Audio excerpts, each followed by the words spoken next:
What was your first memory of hearing about Tim Donahue? Um, I'm trying to think. What year was that? So that's 2007. okay.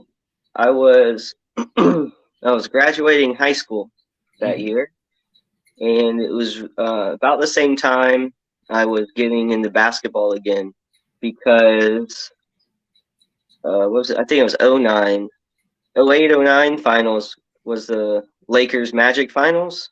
It was the Mhm. next year I went to that finals. Anyways, we're getting back into basketball at that time, and that story really started making the rounds, and then that's all you heard about.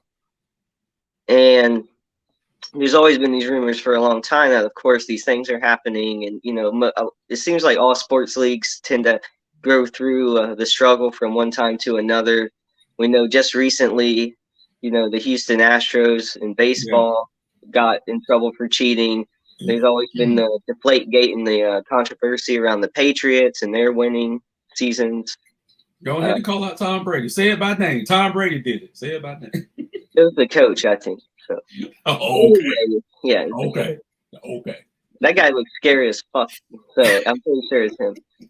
Uh, but anyways, it just seems like it's something that is definitely around, and it'll be around as long as there's people officiating games in any sport. It could be around. So, but basketball, it's really easy if you're a ref and you need a game to go one way. It's really easy to fill your fingerprint on the game or to see it because there's less players on the court.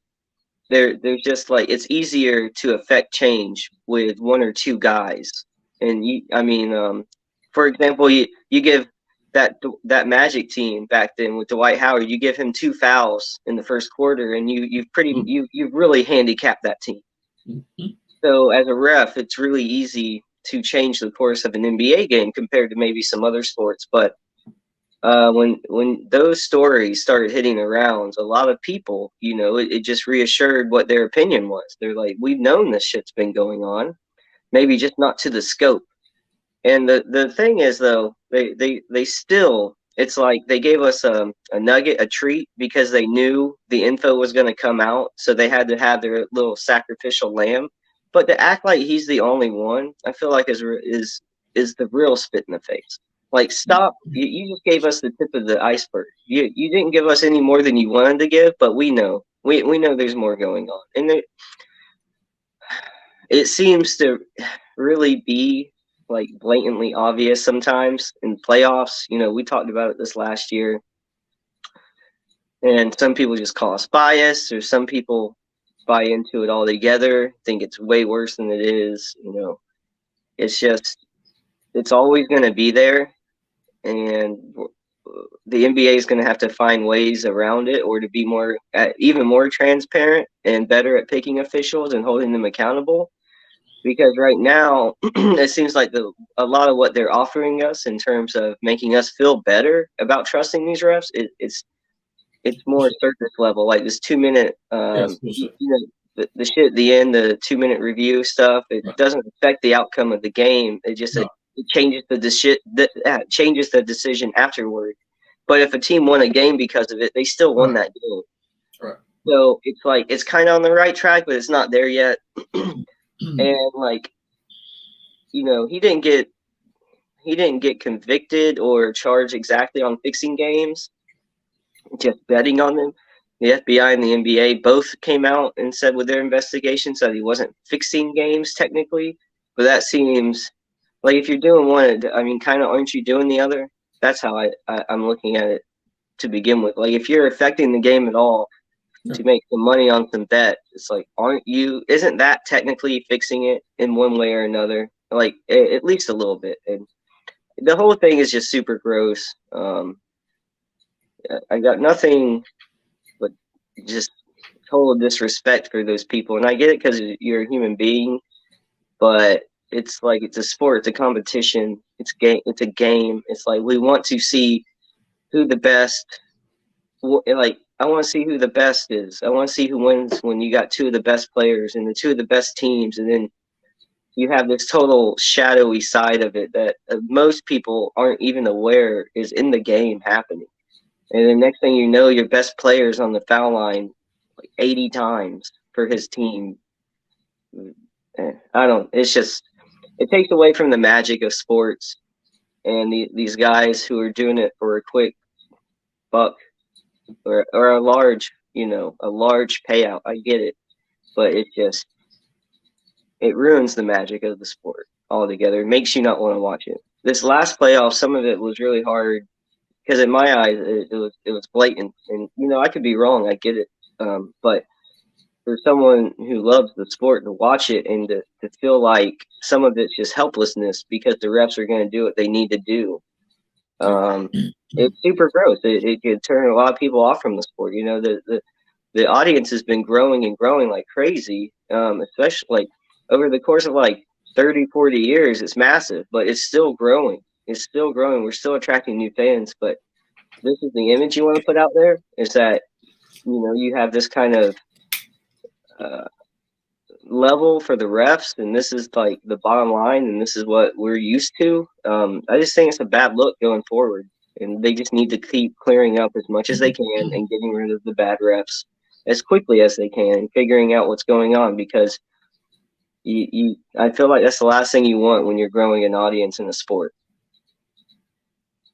It is gross.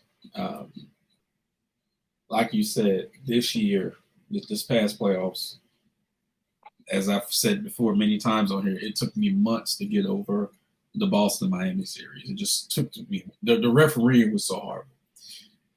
There's a lot of things that were said. There are a lot of things that were not said in the Netflix documentary. You and I have joked that we would call David Stern Emperor Palpatine. He went absolutely Death Star 2 mode to get the story kind of on the wraps. He had to, because if he didn't, the NBA wouldn't be around right now. One of the documents said that they interviewed 60 referees and 52 of them admitted to fixing games at that time. 52 out of 60. Now, some of these guys went away. They didn't. I'm not saying they died, but they just went away. They didn't have jobs in the NBA anymore under mysterious circumstances. Did the Pope move them to their little country over there in Italy, keep them safe too? Look, David Stern had to do some things. Bunch of refs and boy touchers over there. David Stern had to do some things. Okay, so it is.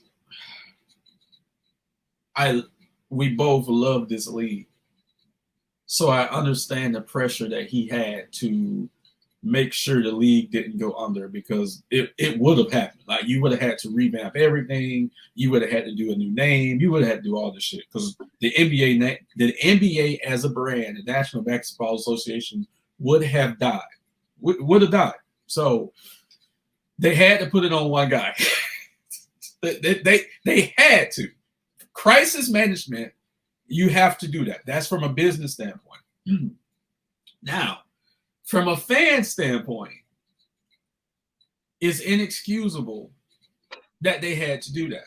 I'm not going to put the blame on Tim Donaghy 100%, because here it is. It's mandated from the league. The league determines who wins, who loses. So it wasn't a rogue referee problem, as David Stern made it seem like. It is in fact a league problem.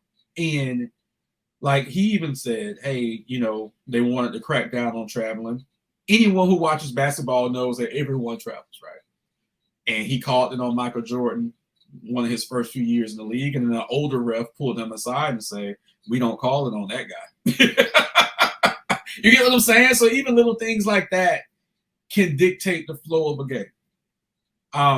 It's really like a wrestling match where the best wrestlers get benefit of the doubt, and then they already have who's going to win preset. Right. And then you let those guys run in and play around within that, but they've already decided who has won. And if you're an up and coming supporting team, like if you're anybody in the middle or anybody that's not 100% like the best team, that's demoralizing, because you're not going to win. I mean, you're not going to win the championship.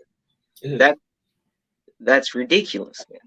And that's why I was in such a funk after Boston Miami, because I kept seeing, dude, we were one shot away, ball in Jimmy Butler's hand, to win a fucking series where we had everything stacked against us because the NBA wanted Boston in the finals. It was ridiculous, the officiating in that series.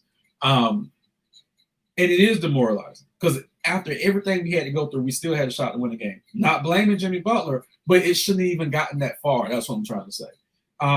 What's your personal opinion? How far do you think they take it? Do you think they for sure like that? Sure. No, do you think they decided last year, like Golden State's going to win the championship this year? Do you think the year LeBron came back, do you think they had decided Golden State was going to win it and then they let LeBron just do his thing? Or do you think at the like they were like, nah, we're going to have LeBron James win this championship? Like, how bad do you think? Do you think it goes that far, like to where they're like, we're for sure going to pick this one team to win the championship? Or how do you think they let it play out? I think it's 90% there. I think they will get you there. So, for example, they wanted Boston in the finals. They wanted Tatum, to be like the golden boy. Well, we'll get you there, but now you have to produce. You get what I'm saying? You're saying the NBA is responsible for that win streak that they went on? No. What I'm saying is the NBA is responsible for making calls to help Boston get to the finals. I'm not talking about the regular season, but once the playoffs start, now you can really tinker. That's what I'm talking about, because the games are going to be slower because there are more fouls called in the playoffs. Okay, so that's what I'm saying. What Boston did in the regular season, I'm not taking that away from them. They did that. But once the playoffs start, now the NBA can, because one, you have less games. If you think about it, you have less games each night. So now the NBA can really focus in and tinker on who they want to do, like a chess pieces. Put this chess piece here, put this chess piece here. Once they get to the finals, we'll step back, because the finals, if you think about it, each year, the finals is the final basketball series of basketball games. So therefore, you want all eyes on this series. You want all endorsements on this series. You don't like short series, because the more games you have, the more advertising you can have, right? So that's why something else I can help with. No series. So that's why the NBA goes all in to put certain matchups in the NBA Finals. They love LeBron James going to the finals every year. They didn't care who won. People were just going to watch him because he was there. That's what makes Golden State so great, because they were able to still stop him sometimes, because the NBA would have rather had LeBron James win versus Golden State win. I can guarantee that. They pump a lot of money into LeBron James. But it is an issue. They documented where, and I remember Allen Iverson going at this ref. They documented that he went after this ref. I think the NBA, I don't even think they suspended him. They maybe fined him or some shit. The refs were mad. So the next game that he was playing, they made sure they called every palming violation they could on him. It's like, why are we doing this, right? Why are we doing this? So they documented a referee that had an issue with Pat Riley. An investigator went back and watched that game. It was the Knicks playing the Heat. There were 18 fouls called, 16 went to the New York's way. How do we let this happen? How? Right? So it is a huge problem. The only way to fix it is to burn it down and rebuild it, and no one's going to do that. Yes, it's too much money involved for them to do that. I feel bad for teams who have been affected by it in the past. I have been on the right end of it, and I've been on the wrong end of it. So let's talk about the right end of it. The 2006 Miami Heat finals run against the Dallas Mavericks, there were shenanigans in that series. I didn't know what I was watching at the time, but for one player, Dwayne Wade, to get 96 free throws in 4 games is a bit odd. Let's just call it what it is. In the moment, I'm enjoying it. I'm a fan. I'm like, oh, my team's probably going to win their first championship. I don't care how many times he goes to the free throw line. But looking back at it, 96 free throws in 4 games, that's odd. Mm. And at that time, Mark Cuban was like the number one enemy of the NBA. They hated him. They fined him every chance he got. And that was his team's first year in the finals. So, yes, I can look back on it and say, that was probably some shit. Mm. You know, because before that or since that, I haven't seen a player go to the free throw line 96 times the 4-game stretch. I haven't seen it. Someone, I'm not a stat head anymore. Someone can throw some numbers at me, but off my eye test, I haven't seen that.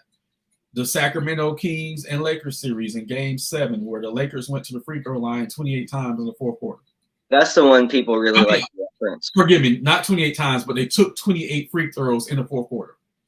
That's the one people really like to reference in terms of like how bad it looked like visually, because everybody's like every non-basketball fans are like, what's going on here? Right. And then the Lakers went on to win the championship. Yes.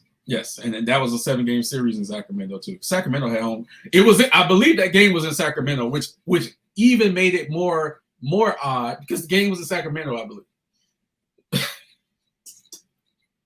We've seen there was this me. He's gonna hate me for mentioning him on the podcast. Me and Gerald have discussed there's a stretch in the NBA where anytime a team got a new arena, they were in the finals the next year. Like the first year that arena was open, they were in the finals. We're like, what? And then they would get the All-Star game. What? It was weird. Just the weirdest fucking shit. So, like I said, the only reason we're talking about it now is because Netflix released this documentary, which was pretty good, a little over an hour. It was pretty good, and they talked about Tim Donaghy. But I want to leave us with this on this topic. They mentioned Tim Donaghy's best friend while he was a ref. And there are multiple phone calls made to his best friend after the games that he said he fixed. That referee is still in the league right now. That referee is considered one of the top referees in the league right now. And it is well chronicled that he has an issue with Chris Paul. And I'm talking about Scott Foster. That was Tim Donaghy's best friend. And this guy still has a fucking job. Look. Bruh. They say they don't talk now. Yeah, they get text. They even had Donaghy's wife on there talking about, yeah, we lost that family friend. Sure you did. There are this one bookie working with Donaghy said one night he lost $3 million and the next night he made $6 million off Donaghy's bets. Sure you did. Dude, it's crazy. It's crazy.